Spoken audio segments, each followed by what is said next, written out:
Nanatili sa tropical depression ang binabantayang bagyo ng Pag-asa na si Ada. Wala na rin itong direktang epekto sa bansa ayon sa Weather Bureau.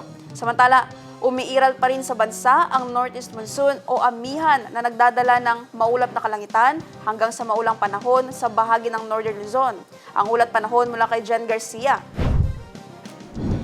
Sa weather bulletin mula sa Pag-asa, makikita sa ating iWeather Center na nananatili sa Tropical Depression category ang bagyong si Ada. Ito ay patuloy na minomonitor ng Pag-asa at huling namataan sa 675 kilometers east of Kasiguran, Aurora as of 4 a.m. kanina.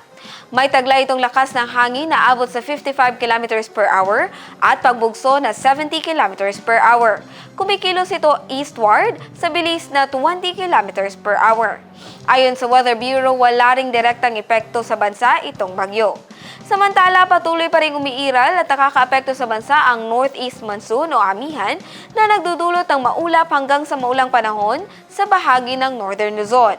Mainit hanggang sa maalinsangang panahon naman ang nararanasan sa Central Luzon at nalalabing bahagi ng bansa. Pero asahan pa rin ang mga pagulan bunsod ng mga isolated thunderstorms sa hapon o sa gabi. At para naman sa magiging lagay ng ating panahon bukas, sa Cotabato City maglalaro ang agwat ang temperatura sa 23 to 33 degrees Celsius at nasa 5% ang chance of rain. Sa Maguindanao, papalo ang agwat ang temperatura sa 22 to 33 degrees Celsius at nasa 5% ang tsansa ng pag-ulan. Sa Cotabato Province, maglalaro sa 22 to 33 degrees Celsius ang agwat ang temperatura at 10% ang tsansa ng ulan. 25 to 32 degrees Celsius naman ang magiging agwat ang temperatura sa Davao City bukas at 10% ang chance of rain.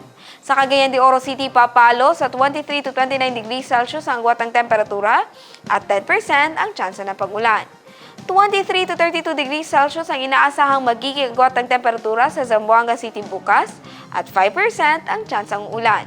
Ang Lanao del Norte ay papalo bukas sa 22 to 32 degrees Celsius ang agwat ang temperatura at nasa 5% ang tsansa ng pag-ulan. Habang sa Lanao del Sur naman ay makakaranas ng 20 to 30 degrees Celsius ang agwat ang temperatura at nasa 10% ang chance of rain.